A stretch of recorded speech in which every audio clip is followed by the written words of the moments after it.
Bonjour et bienvenue dans le podcast Art Éco Vert, le podcast qui vous parle d'art, d'écologie et de verdure.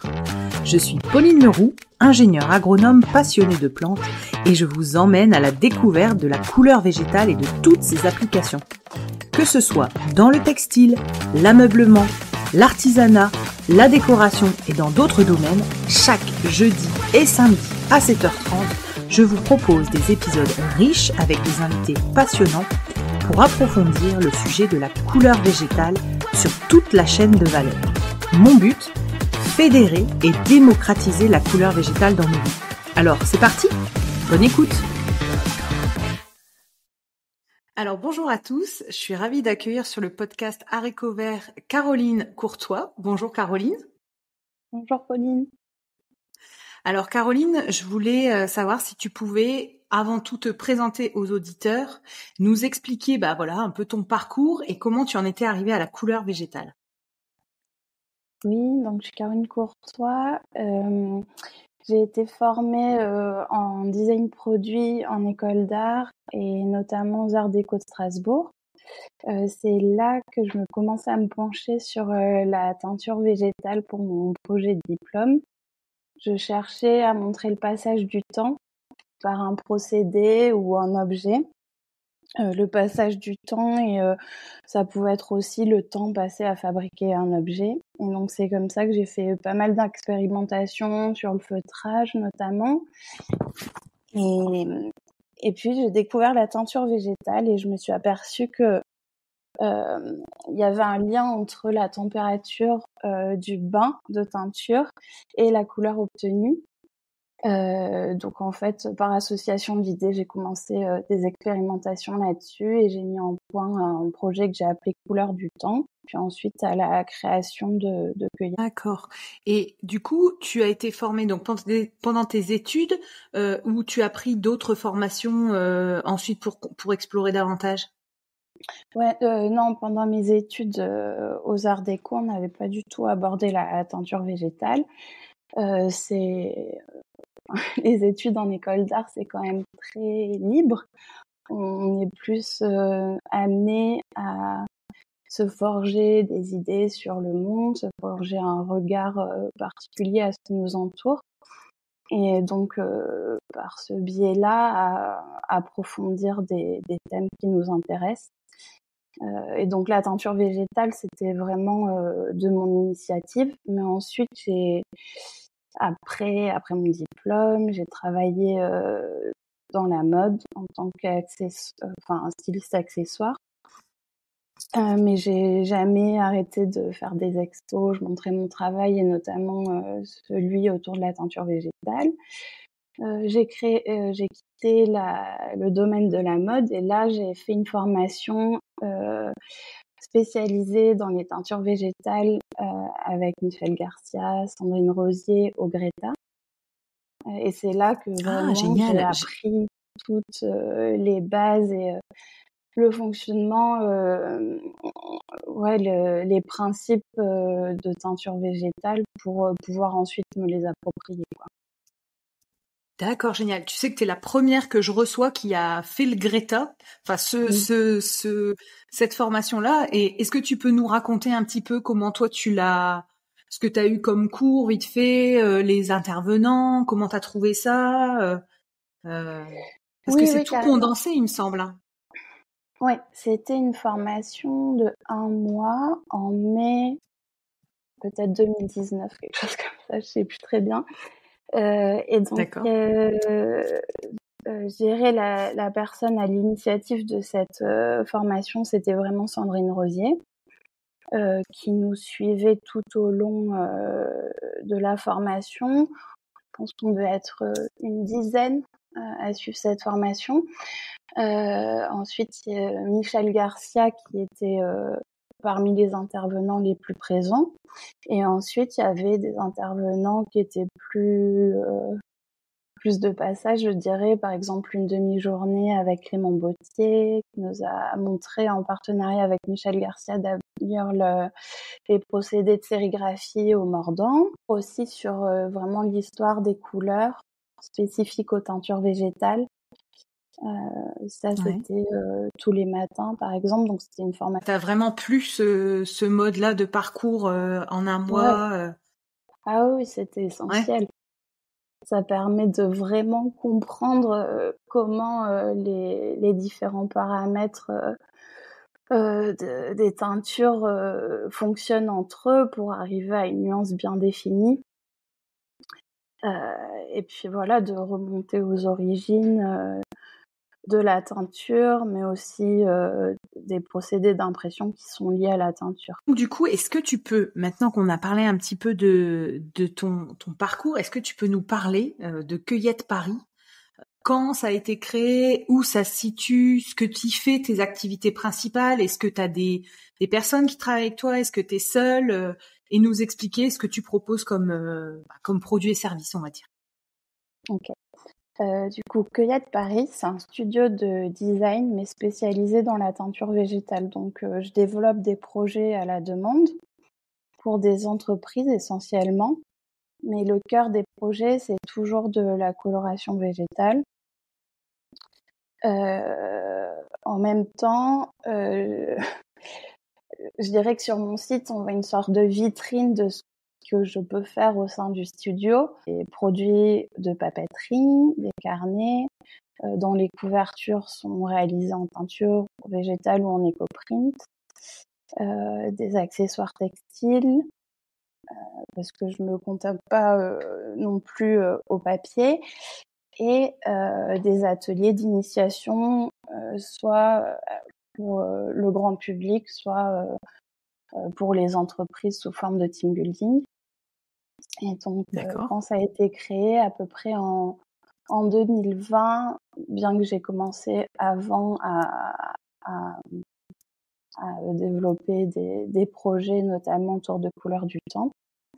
Je suis toute seule à temps plein, mais je suis épaulée par des personnes en freelance pour ce qui est de la production à l'atelier ou les relations avec les clients aussi. Voilà, du coup, tu as du renfort quand il y a une commande ou un projet un peu plus conséquent, tu as des bras qui viennent aider. Et c'est quoi le type d'entreprise qui fait appel à toi? Est-ce que c'est c'est quoi un peu le type de boîte? Dernièrement, j'ai beaucoup travaillé avec des boutiques de musées. En fait, on fait des collaborations et je leur propose de, en fait, revaloriser les déchets verts qui se trouvent dans leur parc ou leur jardin, en collaboration avec les jardiniers. Donc au fil, ce sont des collections saisonnières. En fait, on suit vraiment l'évolution du jardin et on crée comme ça des gammes de papeterie qui sont vendues ensuite dans la boutique, mais qui sont entièrement locales et c'est vraiment en circuit court. Ah, Après, je d'accord. travaille aussi Ah, avec des architectes. qu'est-ce que tu Ouais, fais avec des les architectes, architectes? là, c'est plus de l'ordre du décor, en fait. Par exemple, au dernier salon Maison et Objets, j'ai montré un décor mural qui était composé de fleurs en De fleurs papier sculpté. Ouais. magnifiques. Ah ouais, je l'ai Par vu exemple, sur il y avait sur ta page ah oui. Instagram. Donc l'idée là, c'était j'ai développé des modèles de fleurs, mais qui sont des plantes tinctoriales, par exemple la camomille, qui était elle-même teinte avec des fleurs de camomille. Et donc Ah ouais. là, l'idée, c'est de créer des décors sur mesure en fonction des coloris du lieu, de l'ambiance du lieu. Ah, c'est génial. Alors, en tout cas, ce mur, je t'assure que je me suis dit, mais qui lui a fait ça? C'était trop beau. Et en plus, je savais pas que c'était teint avec des plantes. Mais déjà, Ouais, tu vois, rien que sur ta vidéo, je me disais, c'est magnifique. Mais si en plus, t'apportes le fait que les fleurs soient des fleurs tinctoriales et qu'elles soient teintes, bah, par la même fleur, comme tu disais, camomille, c'est canon, quoi. mm, D'accord, ok. Ouais, donc ça t'ouvre un monde, même de déco, peut-être de boutique, de magasin, ouais. pourquoi pas enfin, tu vois, je pense à Mathieu Ruiz dans son épisode qui me parlait de peut-être des décors de la Fashion Week ou des trucs comme ça. Je me dis, c'est un monde que Mm. t'ouvres en fait, et en fait, ça pourrait carrément être ça, des défilés ou des trucs. D'accord, bah on n'avait jamais vu Oui, cette carrément. application de la couleur végétale. Mais D'accord. d'ailleurs, je travaille avec des fleuristes aussi comme ça pour des décors de boutique autour des fleurs sculptées justement. Et l'idée, ça serait pareil de récolter leurs invendus de plantes ou de fleurs pour vraiment créer des modèles sur mesure. Mais c'est encore à l'étape de projet. D'accord, super. Bah écoute, c'est que des nouvelles choses que je ne connaissais pas. Et quand tu dis des team building, c'est quel type d'équipe, c'est quel type d'entreprise qui se tournent vers Le plus souvent, ce sont des entreprises dans la mode qui font par exemple des parcours mode éco-responsable pour sensibiliser un peu leurs équipes. Et donc, la teinture végétale, c'est une des alternatives possibles. Donc, c'est plus de l'ordre de la démonstration et du petit échantillonnage que de la fabrication vraiment d'un objet pendant l'atelier, quoi. C'est des formats plus courts que les ateliers d'initiation. D'accord, ok. Et donc, sur ton site, c'est ce que j'avais vu, c'est que tu l'as dit, il y a tout ce qui est papeterie. Donc, j'ai vu que tu avais des marque-pages, que tu avais des petits carnets, etc. On n'a jamais parlé sur le podcast de la teinture végétale sur papier. Et j'avais des questions, notamment techniques, qui me sont venues. C'est généralement, les fibres, on les mordance, on les prépare pour accueillir la couleur. Comment ça se passe avec du papier? J'avais cette question qui me tourne. En fait, avant quand même de réussir à teindre de façon efficace du papier, ça m'a demandé quand même beaucoup de recherche et de mise au point. Mais sur le principe, je travaille comme avec le tissu. C'est-à-dire qu'en effet, je mordance le papier. Après, les bains de plantes sont plus concentrés forcément pour que on n'ait pas besoin de laisser tremper le papier aussi longtemps que le tissu dans le bain de peinture. Vraiment travailler le papier par affinité personnelle. Et puis, en fait, la teinture, là, elle se rapproche vraiment de l'aquarelle. Ça se travaille un peu comme de la peinture, ça que j'aime beaucoup. Première question un peu technique, parce que j'avais un doute, je me suis dit est-ce que ça se mordance ou pas.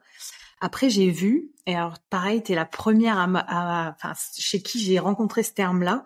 J'ai vu que tu faisais ce que t'appelles, je pense que ça s'appelle comme ça, de la teinture végétale solaire. Et t'as une application hyper originale de ta teinture. Alors j'aimerais que tu racontes aux auditeurs la technique de la teinture solaire et ce que toi t'en fais de. Du coup, ça c'est vraiment le projet par lequel je suis arrivée à la teinture. Comme je vous disais, c'était mon projet de diplôme en 2015 aux Arts Déco. Donc je cherchais à montrer le passage du temps par un procédé ou un objet. J'ai fait des tests de feutrage parce que je me disais plus on feutre la laine, plus elle rétrécit. Donc on pourrait voir sur un seul et même objet le temps passé à fabriquer l'objet par rapport à l'aspect qu'il aurait. Puis j'ai un peu tâtonné, regardé du côté de la teinture végétale et je me suis aperçue que plus le tissu chauffe dans le bain de teinture, plus il devient foncé. Enfin, en tout cas, c'est un des paramètres qui conduit à obtenir une nuance précise. Et dans le même temps, je regardais beaucoup les machines qui fonctionnent à l'énergie solaire et j'aimais le fait que, comme elles fonctionnent à l'énergie solaire, en fonction de la météo du jour, il peut y avoir des irrégularités qui se produisent sur une pièce. Et donc, par association d'idées, je me suis dit, mais en fait, si je mets le colorant dans un bocal à l'extérieur au lieu d'utiliser une source électrique par exemple pour faire chauffer le colorant, a priori les couleurs seront différentes en fonction de la météo du jour. Je colle comme ça très fixe. Tous les matins, je mettais dans un bocal une certaine dose de colorant, donc de bain de plantes, avec toujours la même qualité de tissu mordancé de la même façon. Je ferme le bocal, je le mets à l'extérieur et le soir, je récolte une couleur dont la nuance, reflète la météo du jour, le taux d'ensoleillement, la température. Et l'idée, c'était de bloquer comme ça les paramètres et qu'il y ait uniquement le paramètre de la température qui influe sur la nuance du jour. Et ce procédé-là, je l'ai répété pendant des mois et des mois. Ça aboutit à des nuanciers que j'ai appelés saisonniers. et qui sont des sortes d'alternatives poétiques à des tableaux météorologiques. Donc en fait, chaque couleur est vraiment le millésime d'une journée.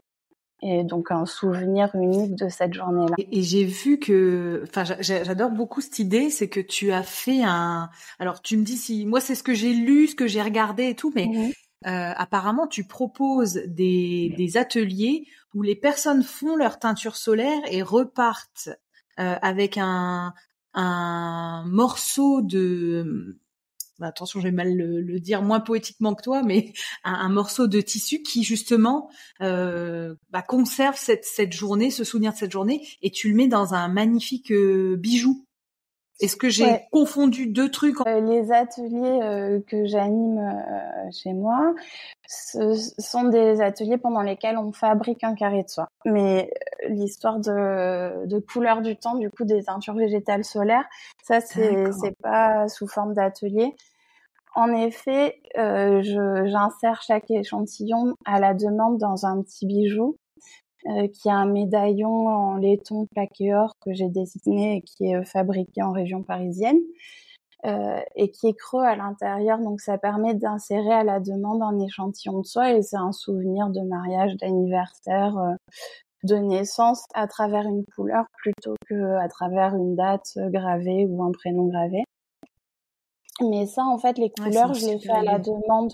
C'est pas les gens qui le font. Ils me disent, par exemple, je voudrais un médaillon dans les tons de rouge. Donc, moi, je vais teindre avec de la Garance. Et en fonction de la météo du jour, les nuances de cette couleur vont aller du corail jusqu'au rouge. En fonction, voilà, de la température de la journée, essentiellement. D'accord, ok. Bon, j'ai fait un mix de deux choses, oui. mais en tout cas, l'idée de capter un moment de la journée était bien là. Ouais, j'ai une autre pratique que j'ai vue sur ton site, c'était l'impression végétale et la sérigraphie. Oui. Est-ce que tu peux nous en parler un petit peu de ce sujet-là? Oui, bah ça pour le coup c'est vraiment une technique que j'ai découvert grâce à ma formation en Greta. Donc en fait les carrés de soie sont sérigraphiés au cadre à la main avec un mordant à base de fer. Ensuite c'est séché et après on teint le carré de soie déjà imprimé dans un bain de plantes. Et c'est au moment de la teinture que le dessin se révèle. Donc ça, c'est assez magique. Et c'est une très belle technique parce que c'est vraiment la teinture qui crée le motif. Il n'y a pas de surépaisseur comme si on imprimait avec une encre de sérigraphie traditionnelle. Et en plus de ça, le motif est toujours en harmonie avec le fond du carré de soie. C'est-à-dire que si on teint, par exemple, avec du jaune, le dessin marron très foncé, donc ça contraste beaucoup avec le fond du carré de soie. Si on teint en bleu, ce sera plutôt en surton, donc un dessin gris avec un fond bleu. Avec le rose de la cochenille, on va avoir un motif bleu marine sur un fond rose fuchsia. Et ça, pour le coup, c'est la technique que j'enseigne en fait pendant les ateliers d'initiation. On réalise un petit carré de soie qui fait 45 par 45 cm avec cette technique-là. D'accord, ok. Bon, ouais, je les ai vus. Bon, donc j'invite tout le monde à aller voir ton site du coup. Et c'est dommage que t'aies pas mis sur ton site le mur que t'as fait de fleurs pour Maison et Objets. Ça aurait été une super bonne publicité parce qu'il est magnifique. Mais bon, je sais pas si tu l'as gardé sur ton fil Instagram, mais en tout cas, j'invite les gens à aller regarder ce que ça rend parce que ça rend vraiment super bien. Je vais mettre une vidéo où on voit le montage du mur là. D'accord, ok. Ouais. Je voulais savoir, donc on a parlé des grandes thématiques. Est-ce que tu peux nous parler de ton écosystème, tes partenaires, par exemple là où tu trouves ton tissu, avec qui tu prends tes colorants, comment ça fonctionne pour toi? Est-ce que ça a été facile de mettre ça en place et comment tu fonctionnes aujourd'hui? Ouais, bah, ça s'est fait petit à petit, comme pour tout. La soie, en effet, c'est le premier partenaire que j'ai eu à trouver, parce que j'ai commencé par les carrés de soie.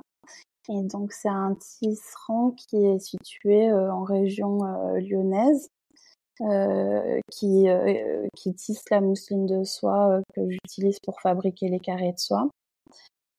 Après, au niveau des partenaires, il y a les personnes qui fabriquent mes bijoux, qui sont en région parisienne. Je dirais pas que ça a été très compliqué de les trouver, mais il faut quand même avoir la patience de chercher, de s'adresser à différentes personnes pour voir, pour connaître leurs tarifs, mais aussi voir ceux qui ont envie de travailler. Vraiment, de plus en plus, je me tourne.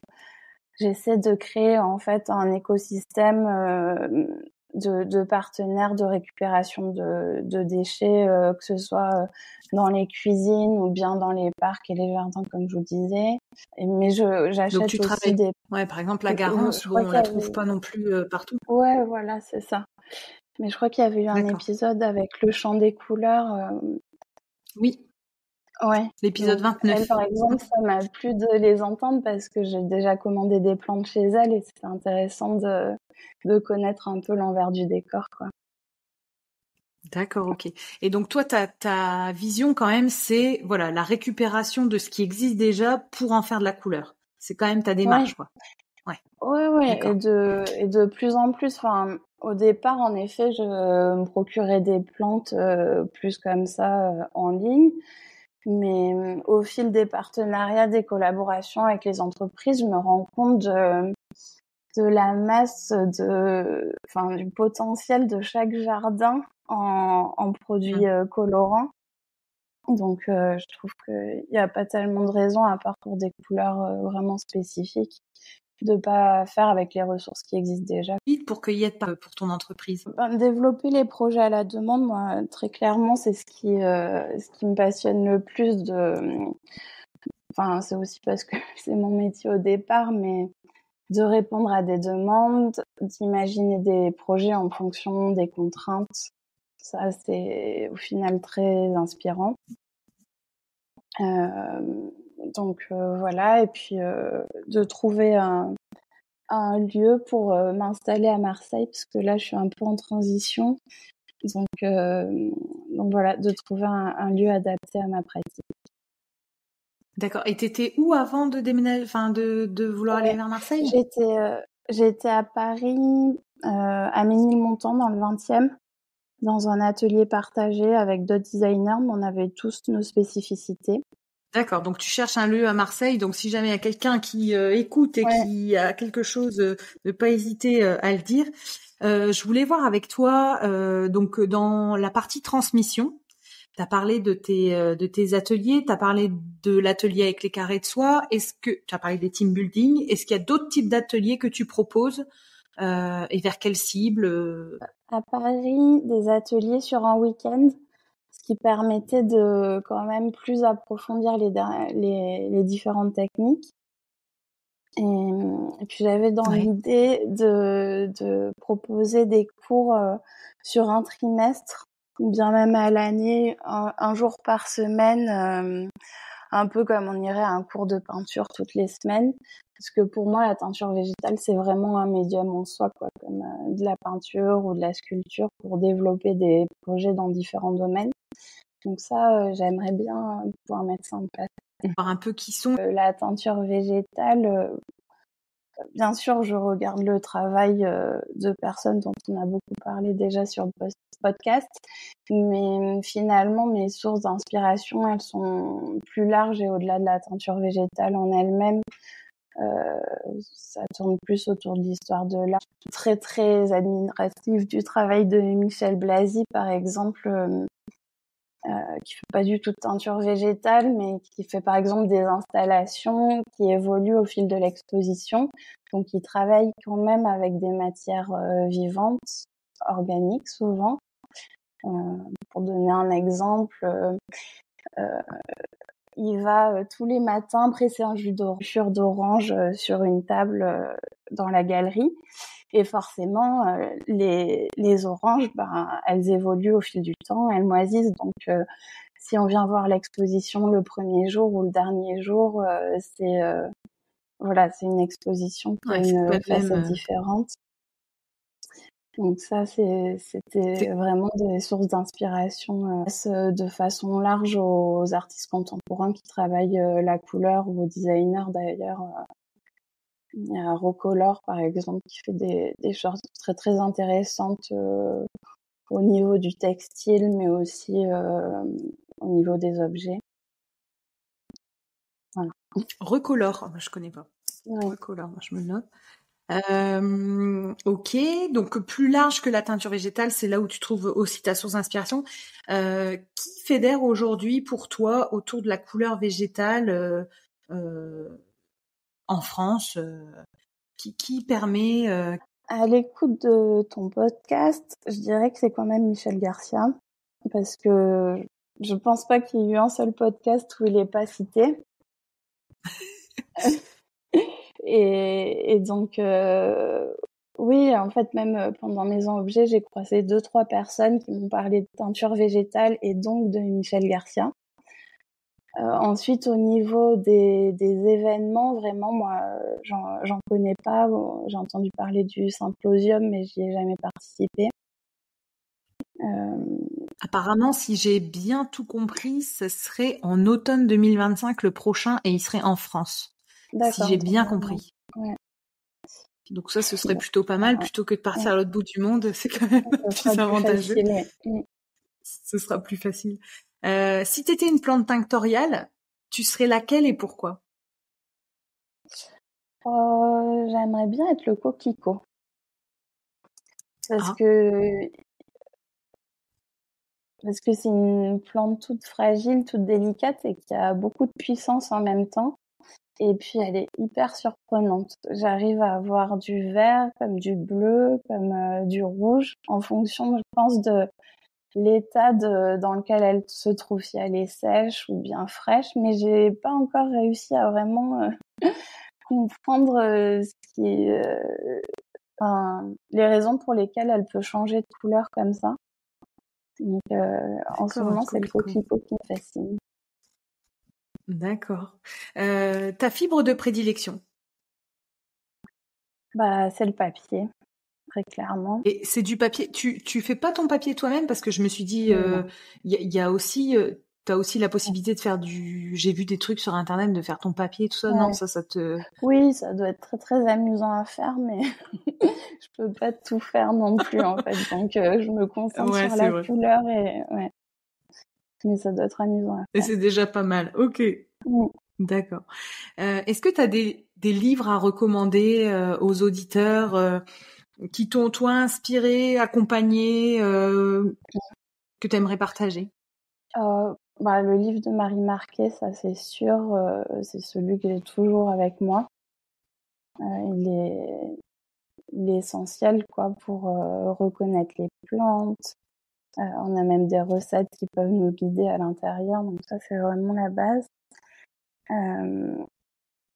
Et puis ensuite, il y a le livre de Aurélia Wolf aussi, qui est très bien fait, dans lequel je me reconnais beaucoup parce qu'on a fait la même formation et puis je ressens les inspirations, je pense, qui viennent de la formation. Voilà. D'accord. Et vous avez fait la même formation, le Greta, ou vous avez fait la même formation Non, au Greta. Je pense qu'elle aussi, elle a fait la formation Greta, il me semble. Ouais. D'accord, ok. Ok. Donc tes prochains projets, t'en as parlé, ton déménagement à Marseille, donc trouver ton local. Est-ce qu'il y a des sujets qu'on n'a pas abordés, que tu aurais voulu qu'on aborde, des questions que je t'ai pas posées, que tu aimerais que je te pose? Elle est bizarre cette question. Non, je passe un peu tout en revue, mais bon, c'est déjà très complet, il me semble. Nickel. Eh ben écoute, j'ai 2 dernières questions. La première, c'est quel a été ton épisode de podcast préféré sur le podcast Haricots Verts? Le chant des couleurs. J'ai trop aimé apprendre un peu comment elles fabriquent, comment elles en viennent au produit fini, quoi, que j'utilise ensuite pour faire des éco-prints notamment. C'était vraiment intéressant. C'est fou, il revient souvent. Moi, c'était vraiment la rencontre avec Laura, ça a vraiment été un coup de cœur. Donc c'est l'épisode 29, je le rappelle pour ceux qui écoutent. Il y a aussi l'épisode, je sais pas si tu l'as écouté, de Livaden en Bretagne, l'épisode 33, où pareil, on parle des plantes tinctoriales, de la plante, la culture, jusqu'à la couleur finale. Et comme ça plaît beaucoup aux auditeurs, on va recevoir d'autres invités, soit qui reviennent, soit des nouveaux, pour nous parler encore de la culture des plantes, parce qu'en fait, ça passionne quand même. Les auditeurs sont des férus de botanique, donc voilà, il y aura d'autres invités là-dessus. Je voulais savoir, toi, à qui t'aimerais passer ton micro pour continuer à explorer, des autres facettes de la couleur végétale, d'autres techniques, d'autres façons de faire. À qui tu penses?